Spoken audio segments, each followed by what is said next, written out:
Good morning, this is Jeff with Sewer Tech Northwest. Today we're at property address 9540 Southwest 62nd Drive here in Portland. We are located up on the rooftop. We're going down through the cast iron vents, 4-inch diameter vent. We're going to check the overall condition and serviceability of the sanitary sewer line. We do have water running. And we will zero the foot counter out down at the base of the vent stack.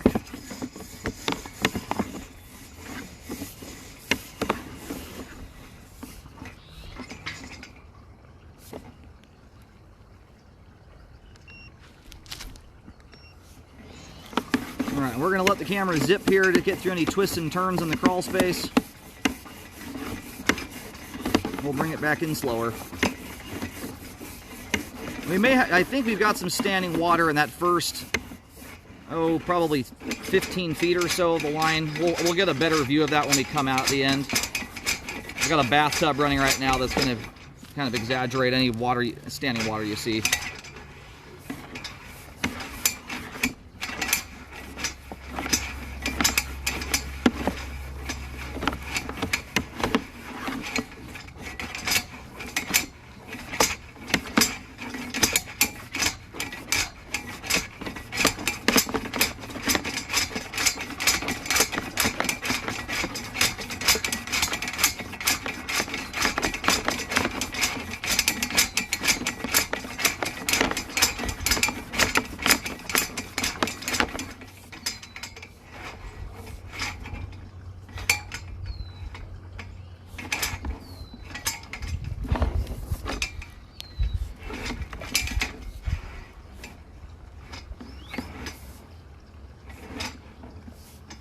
I think we may have actually just, well, we might still be going here. I think we're in the main right now.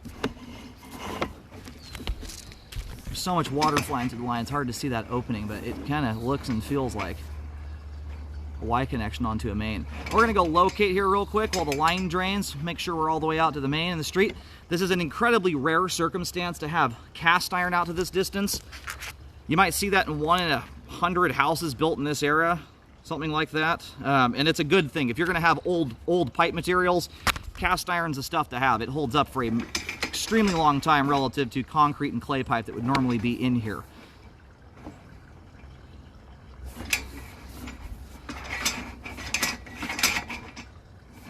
Anyhow, we'll go locate and see where we are here. It's possible we're just transitioning into concrete, but it looks and feels like a Y connection.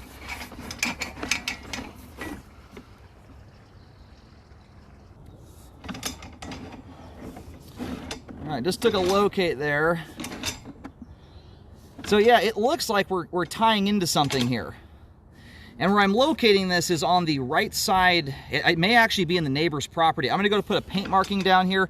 And I'm having a really hard time getting a spot-on locate. I don't know if it's because the angle the pipe is out here or what the deal is.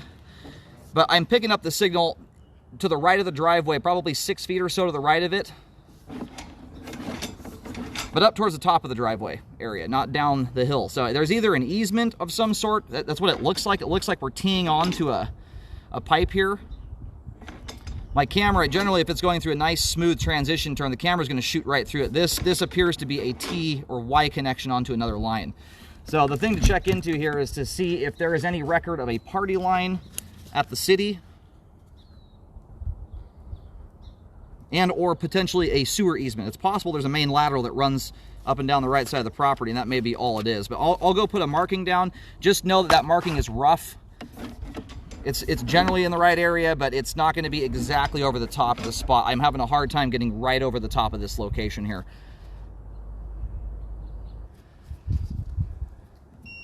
All right, put a paint marking down again to the right of the driveway, kind of up it's to the right of the top of the driveway where the driveway kind of flattens out. You'll see a white marking. And when I look out into the street, it's not completely in line with my marking, but fairly close. There is a manhole out in the street there. So it's very possible there's just a main lateral running up and down the right side of the property. And if it is, I don't know if that is the neighbor's property or this property, but something to look into.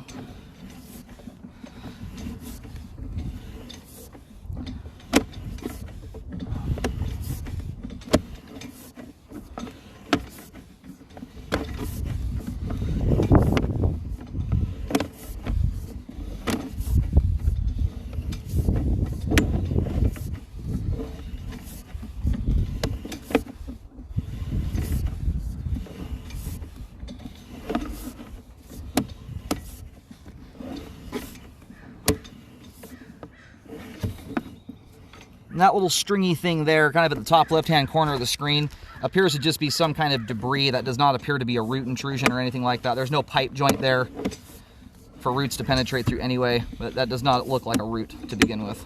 Something else. So that right there is that turn as the line exits the foundation that turns and then it shoots under the driveway.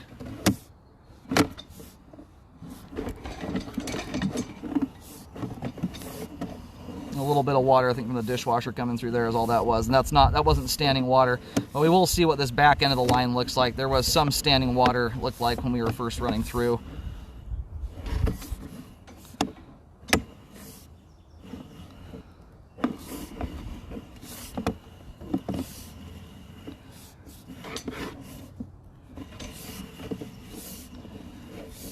And I'm generally more concerned about standing water on the interior of the home than I am on the exterior. The reason for that is head pressure. When a blockage occurs on the inside of a house, you have a lot less pipe to fill up before it's coming up through your fixtures. But I am seeing almost no standing water in the line here. So I think it was just the overwhelming volume of I had a bathtub running. There's essentially no standing water left over. There's a couple teeny tiny little rinky-dink I could hardly even call them bellies. They're not going on my report, they're so small. You've got two spots in there with about a foot of pipe that has maybe a 1/16 of an inch of standing water in it. So all that was earlier was just the bathtub was running full bore and filling the line up. So I mean, for a line this age, that is about as good as a sewer line gets right there. It is in really nice condition. Cast iron shows very little wear on it at all. It drains very nicely. So the one thing to check into here is just making sure that there's not a non-conforming sewer line here, a party line, something of that nature. Aside from that, the line's in good condition, has good flow, and is functioning properly at this time. And the nice part with this one too is it's all 4-inch pipe, so when the day does finally come to have to do an update on it, I think that's way down the road, unless an environmental factor occurs like an earthquake or a root intrusion. You've got a lot of life left in that, but when it does come time, you could do an epoxy liner on that thing and never dig a hole to fix it. So it's a great sewer line there. As long as it's not a non-conforming party line, that is.